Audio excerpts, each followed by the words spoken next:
The Twins missed an opportunity to win a series and keep pace with the Guardians in the AL Central. Instead of taking it all too hard or dwelling on a land of confusion, let's just deal with it by getting Locked On Twins.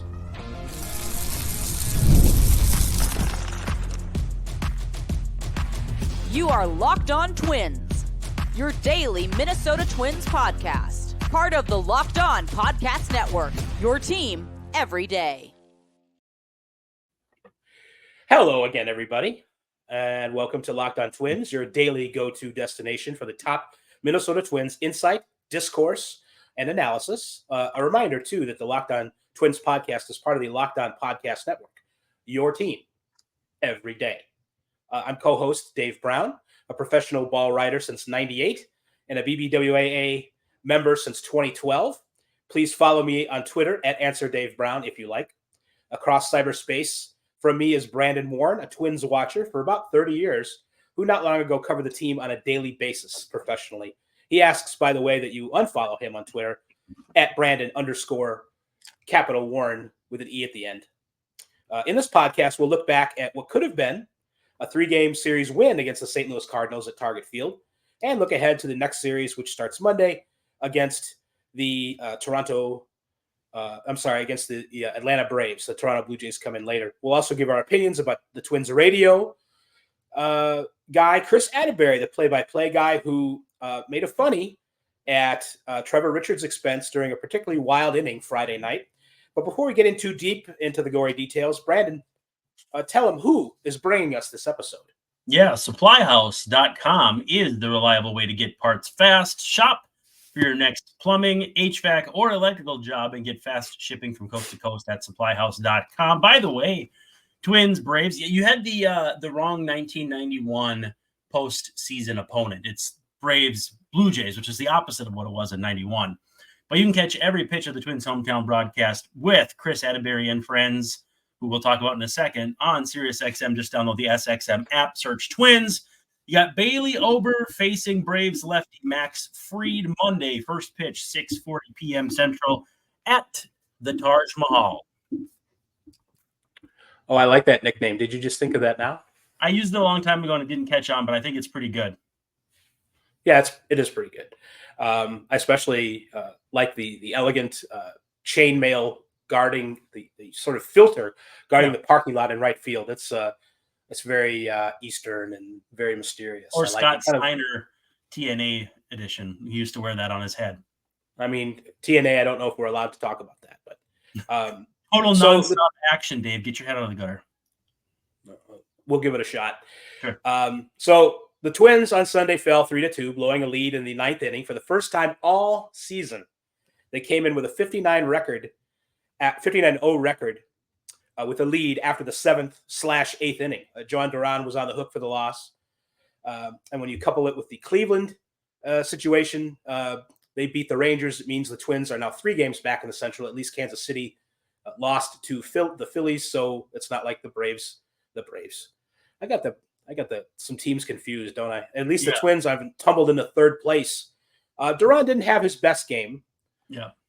Coming in ahead 2-1 before allowing 3 hits, but the runs were unearned because Edouard Julien made a boo-boo. He rushed a throw to second base trying to get a double play, and when you rush a throw, sometimes you don't get 1 out, much less 2.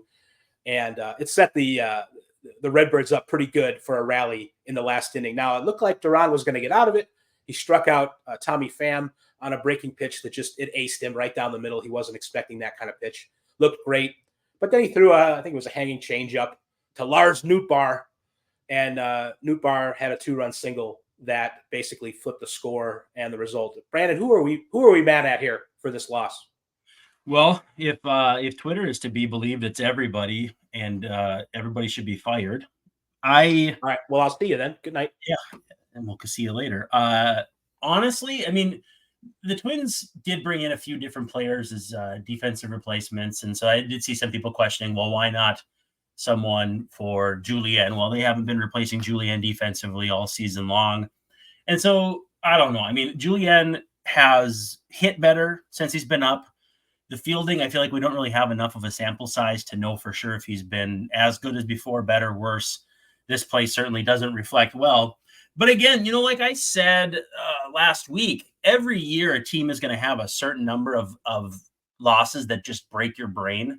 This is one of them. And to get to, a ground ball where you've got a chance to end the game and you don't pick it up after that, the runs didn't score on that play. So you still had a chance to overcome it, which is a lot to ask even some of the best pitchers in the world. And Duran has been, I would say, noticeably off his game this year, even if the overall numbers are okay. So I think I'm chalking this up to a break your brain loss. It stinks that there's been a couple of those here in the last 7 to 10 days. But I did see some takes like it feels like the Twins are being broken by these losses. And I don't see that at all, honestly. I see a team that is still battling, still fighting, and is on the precipice of getting Brooks Lee back here not too far off in the future. I saw him play today at 3 hits and looks to be just about ready to come back. So it's if you're upset at Eddie Julien for missing the play, I know he's been better defensively, and so I'm going to give him a pass there. Things are changing. Royce Lewis has been taking grounders at second. That's where Brooks Lee played today, while the Peyton Eels played short. So, I mean, they have plans at second base that may not include Julien. So the one thing we know about baseball, things will change. They'll be either better or worse, but they're never going to stay the same. People always want blood on Twitter. It's not gross. Even before, in the old Twitter days, in 2009 or 20, it's always been imperfect like that. It always has been kind of, it lends itself to, I want it's getting worse. It's getting worse. It's certainly getting worse. Absolutely. I was thinking, I was actually Googling for our show, and I accidentally put in FanDuel instead of FanDuel. And now you're saying that people are out for blood on Twitter. And I'm thinking, play FanDuel, out for blood on Twitter, There have been times where I've done a search and it was just Carlos Correa or maybe just Correa. And I tell you, something came up that I would not, for adults only, let's just say. It doesn't have anything to do with anything, but it's like the search function is messed up. And it's not toast because somebody was looking for something on Twitter that they shouldn't have been. That's not why. Somebody doesn't look for things like that on Twitter. Kim Jong-un, was it? I don't know. It might have been Kim Jong-do or Kim Jong-trace. No, but I mean Kim Jong-un like Korea, but different Korea. Sorry. Oh, you're you're mishearing my pronunciation. Yep. So people see Brooks Lee. They see a Brooks Lee and they want him now. Mm-hmm. And Julien did have a couple hits. I think he's 8 for 25 with 2 walks. He's doing okay. 9 strikeouts. He's doing okay. His defense, I don't have like a ton of proof, but I looked at Fielding Bible. He's a -1 on defensive runs saved. Lee is a +1 in about 40 innings. So that's bad sample size, but it's still negligible. It is, but it's also kind of showing us that Lee's a better defender, which we can kind of tell anyway. Mm-hmm. So that's who people want. And you saw him today. Does he look ready to go? How many more injury rehab days does he have, you think, before Brooks Lee is ready to come back? I mean, I don't think it's many. It was a bicep, and so it wasn't as though, the issue with the re-aggravation is something running the bases. With the soft tissue stuff that Royce dealt with, anytime you get out of the box and ramp up or slow down, or like the initial injury was going around second base in Kansas City, if I'm not mistaken, those are things you can see and be nervous about. With Brooks, it was just he took great plate appearances, had no issues in the field. I'm certainly no expert. I don't even play one on TV or on YouTube, but I would have pronounced him ready after today. I don't know if the Twins feel that way. And again, I don't know if they're going to say, hey, we're going to send out Eddie Julien, 1, because he deserves it, 2, because he misplayed a ball. I'm not trying to say anything like that. I just think right now it looks to me like Brooks Lee should be the guy at second base and might be quite soon. Yeah. Let's at this point, let's take a break. Sure. Hear from some sponsors and then come back and talk about more Twins things. You got it. So SupplyHouse is our first sponsor, and you can get supplies from the site that's made for the skilled trades. And that's right, that's SupplyHouse.com. SupplyHouse.com is the reliable way to order plumbing, HVAC, and electrical products online. And their easy-to-use website is packed with helpful resources and the latest product info to help you get the job done right. Shop a complete inventory of over 200,000 parts from over 400 top brands and get your order delivered right to your door with fast shipping. I don't want to say free shipping and then have people upset it's not free. Fast shipping from coast to coast. So if you need help with an order, get expert support and industry-leading service from the friendliest folks in the game and talk to a real person every single time. Pros in the skilled trades can also get a competitive advantage by joining SupplyHouse.com's free Trade Master program. That's SupplyHouse.com/TM. Every Trade Master gets access to a dedicated phone line, free shipping, and discounts on every order. Again, you can join the thousands of trade pros already benefiting from their free membership at SupplyHouse.com/TM. And you can also order HVAC, plumbing, and electrical supplies from anywhere with just a few clicks. Again, that's SupplyHouse.com.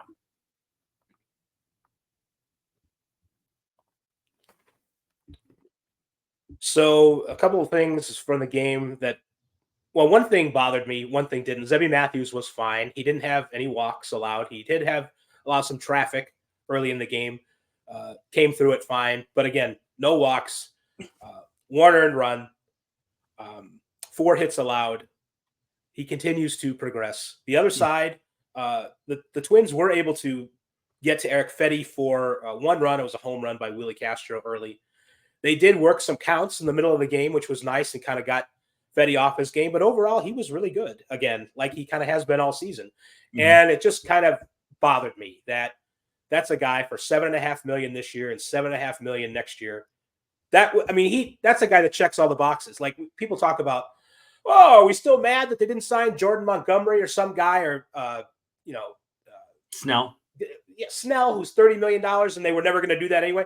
They could have signed Eric Fetty. That's a very Twins thing to do, and they didn't do it, and they messed up. I mean, that's a big to let the White Sox get him, and then to not have him. He would have solved it. It would be a lot easier for Rocco would have a few more sleepful nights, not a word, if Fetty was in the rotation. Does that bug you like it bugs me?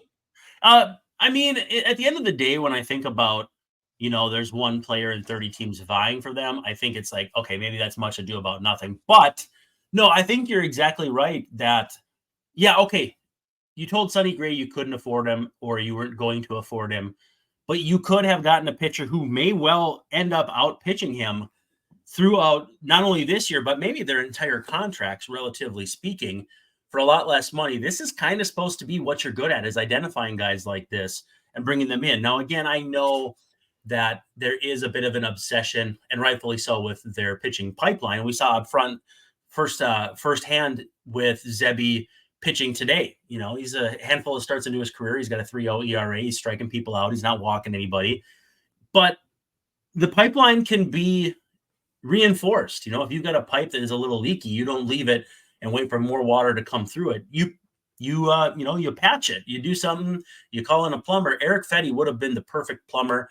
I get that you didn't meet the price, or that whatever the Cardinals gave up was more imminently interesting, or it actually ended up being kind of a switcheroo where they got Miguel Vargas from the Dodgers. But I'm with you in the fact that I actually was banging that drum this offseason too. I probably should go back and see if I have any tweets that actually prove that, instead of me just sounding like I'm making it up.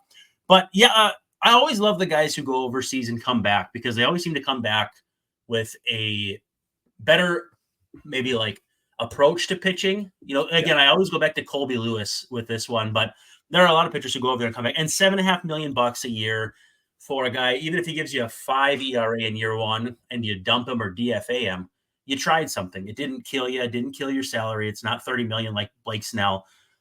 I don't know. I'm with you that it's a big, big miss for sure. Okay. So, I'm over it now. The kids have been fine. I don't mean my kids. My kids don't care about the Twins rotation very much unless I dwell on it with them. And mine don't either. They don't care. But Festas of the world and Zebby and so forth and SWR, and they've been great. It's an impressive trio. It really is. So I have no problem with how they've been developing pitchers, but they still were relying on basically Paddock to be better. And, you can't anticipate a Joe Ryan injury, but I think for the price, it would have been smart to have, Festa available in the bullpen, for example, and not necessarily have to start or something like that, and a Fedde in the rotation instead. Relying on Paddock is penny wise, pound foolish, because he's coming off a Tommy John. You don't know if you're getting 80 innings, 100 innings, 120. Anything more than that's probably actually unwise and downright unsafe. And where did they get to? 65, 70? I don't have the numbers in front of me, but excuse me, they didn't get close to that. So it's not good planning on their behalf. And I don't know. I find it as bothersome as you do. I don't know. Pivoting to the next thing, I don't know if you have an issue with this at all or find it funny. I think you probably find it funny, but Friday night, Chris Atterbury, the play-by-play guy on the radio, his first full season doing that for the Twins, made a joke at Trevor Richards' expense. He says, this is courtesy CJ0 on Twitter, Trevor Richards is a 3-pitch guy, but tonight he's been changeup, fastball, and wild pitch. And that was after Richards threw his 12th wild pitch of the season. Now, in the moment, I thought it was funny. But teams sometimes, not necessarily the Twins that we know of, don't have a sense of humor about this, especially when it comes from their own team. Yeah. If Dill had written something on MLB.com or, that was making light of a situation for one of their own players, it would have been seen as a no-no. Problematic.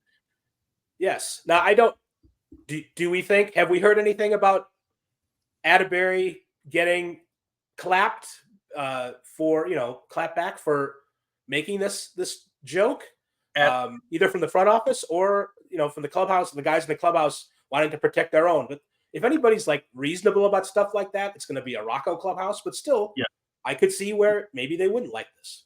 Yeah. Atterbury getting the opposite of an attaboy. Yeah. No, I guess I wasn't listening at the time, so I kind of had to process it after the fact.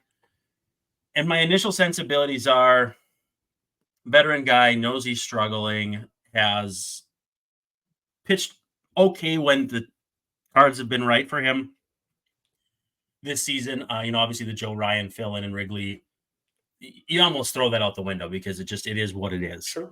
But I don't know. I mean, the data doesn't lie. He has been a wild pitch guy. I think if you can't laugh at yourself, who can you laugh at? It wasn't malicious. It was just kind of cheeky. I didn't have a problem with it.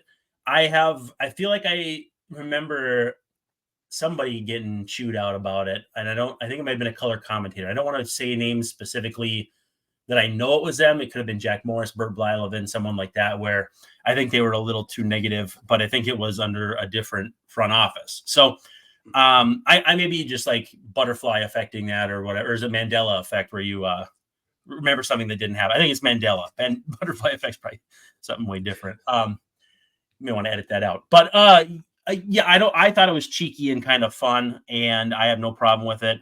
And I would hope the Twins would, but you know what? If they do, I'd hear them out and say, hey, why do you feel this way? Because, what's good for the goose is good for the gander. And so I want to hear them out. For sure. I've just seen other teams. I mean, I think that is a reason. I mean, and there's much more to the story than this. Why the White Sox don't have Jason Benetti anymore as their broadcaster was that he told it like it was. And sometimes you don't want to hear that if you're the White Sox. And he would be cheeky. He wouldn't necessarily marry the two in the same comment, but it was sort of a combination of that. He was kind clever. Of smart alecky. He was clever. It does. Yes. It does happen with our teams, and teams do get upset when their own announcers do things like that. But I think it's pretty telling, but I don't think it's controversial for me to say that even though they're going to lose 100 and some games this year, Benetti was their biggest offseason loss. Well, yes, that's true. Well, they certainly weren't. The White Sox weren't trying to really add anything else. Sure. That is not a net game at all. And I think one thing that's kind of important that they overlooked, the White Sox, when you lose 100 games consistently, it's much better to have a broadcast team that people kind of like. And that hasn't always been the case with the White Sox. And they can read the room. I think that's been an issue this year. They could read the room before. They're not the White Sox broadcast. Their play-by-play guy is not great at reading the room, unless Jerry Reinsdorf is the only one sitting in this room. Yeah. So this imaginary room, but Right. So hey, let's take our final break and come back and look ahead to the next two series with the Braves and even the Blue Jays. I said I got it wrong. I said it was reversed, but it's the Braves next. The Braves. I trust you'll come back refreshed, and yeah, let's do that. So FanDuel wants you to know that they are America's #1 sports book, and you've heard us talk about FanDuel many, many, many times, but they've got something a little different going on. We're getting ready to start the NFL season, and from now through September 22nd, all FanDuel customers can bet $5 and get a 3-week free trial of NFL Sunday Ticket from YouTube and YouTube TV. How many weeks do you need to know that the Vikings may or may not be good this year? It might only be 3. So this is your opportunity. Then, with the YouTube TV base plan, you'll be able to watch every single regular season Sunday afternoon out-of-market game. All you need is a Google account and a current form of payment, and you can cancel anytime. And I don't know, Dave Brown, if you've been hearing, but it sounds like the price has jumped on Sunday Ticket again. So this is a really, really nice trial situation. So you can see if it's for you. FanDuel wants to help you out. You just visit FanDuel.com/lockedon, and they'll take care of you. By the way, Twins welcoming the Braves to town. I'm going to make sure we get that correct. Twins are -184 and +1.5 on the spread. -108, basically a pick 'em on the money line, and an over-under of 8. It's basically about as even as you can imagine. Max Fried against Bailey Ober will have the lefty demon lineup with Manny Margot leading off. So we'll see what happens there. But those are your options on FanDuel for tomorrow. Again, NFL Sunday Ticket, 3-week free trial. I mean, you can't go wrong. You got now until September 22nd. So again, visit FanDuel.com/lockedon, download America's #1 sports book, and find out more about NFL Sunday Ticket.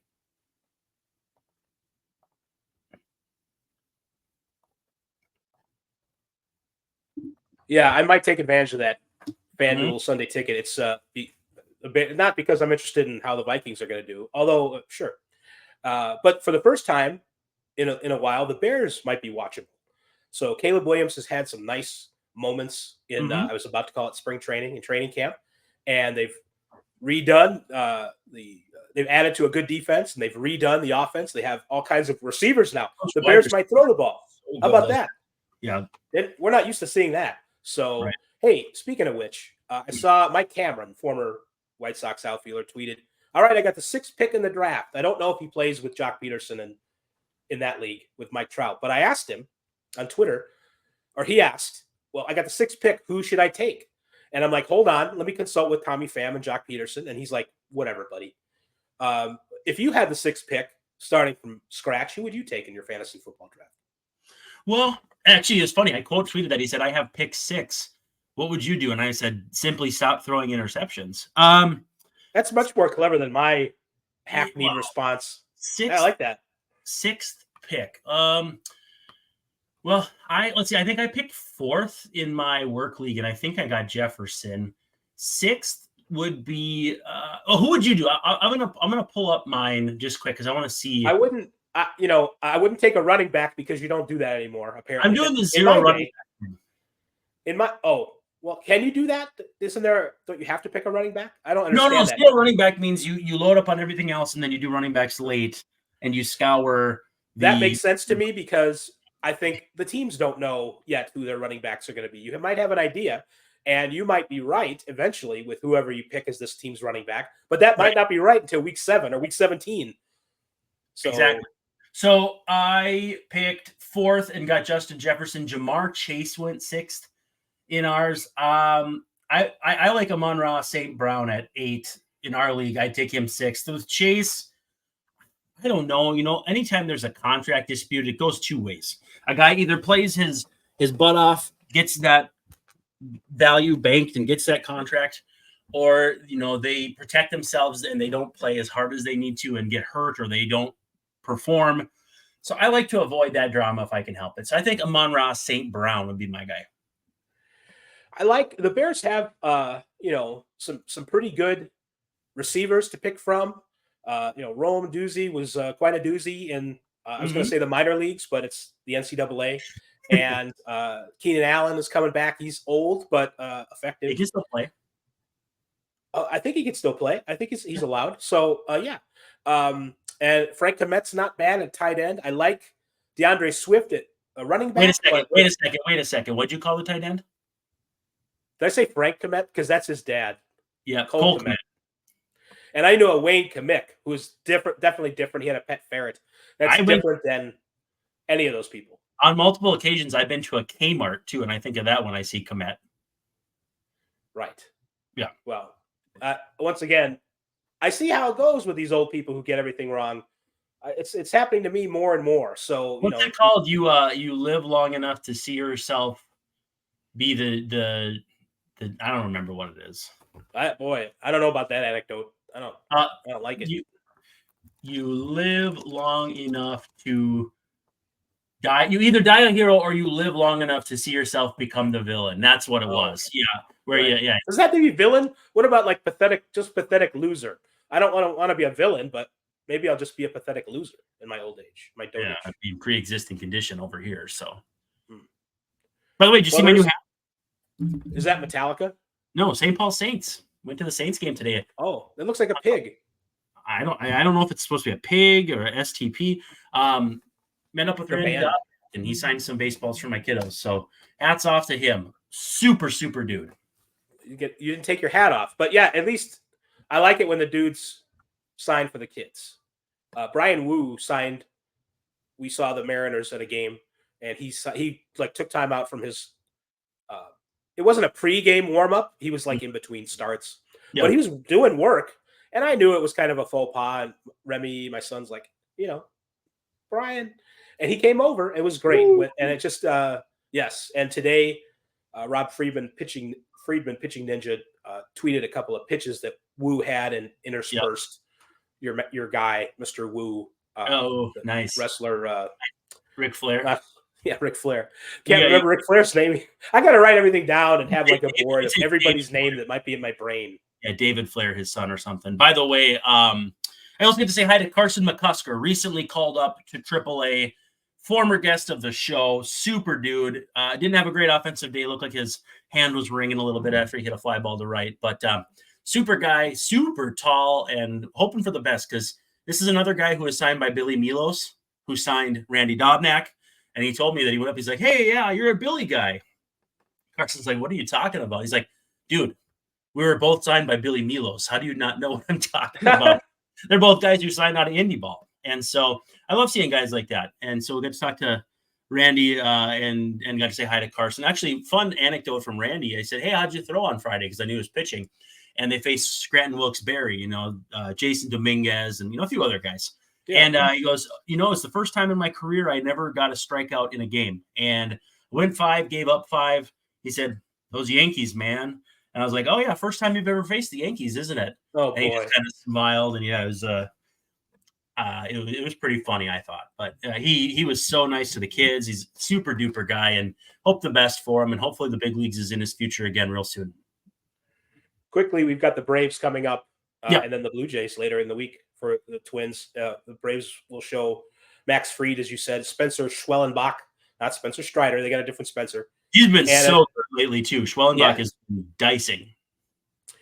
And Chris Sale. Speaking of dicing, slicing and dicing, Chris Sale, who's nearly fully revitalized Chris Sale. He's not like Cy Young, but he can do that.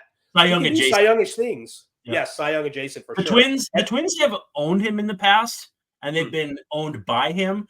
And it goes to show kind of like the whole Seinfeld, you're rooting for laundry thing where it's like, oh, the Twins have owned Chris Sale. Chris Sale debuted in 2012 or whatever. Like nobody from 2017 is still on the team except like Byron Buxton, who's not going to play in the series probably. Or well, maybe you will. But either way, like, you know what I mean? As far as we talk about that, it's like he played for the White Sox back then. Speaking of rooting for laundry, he cut up a bunch of it. Like there's so many angles here.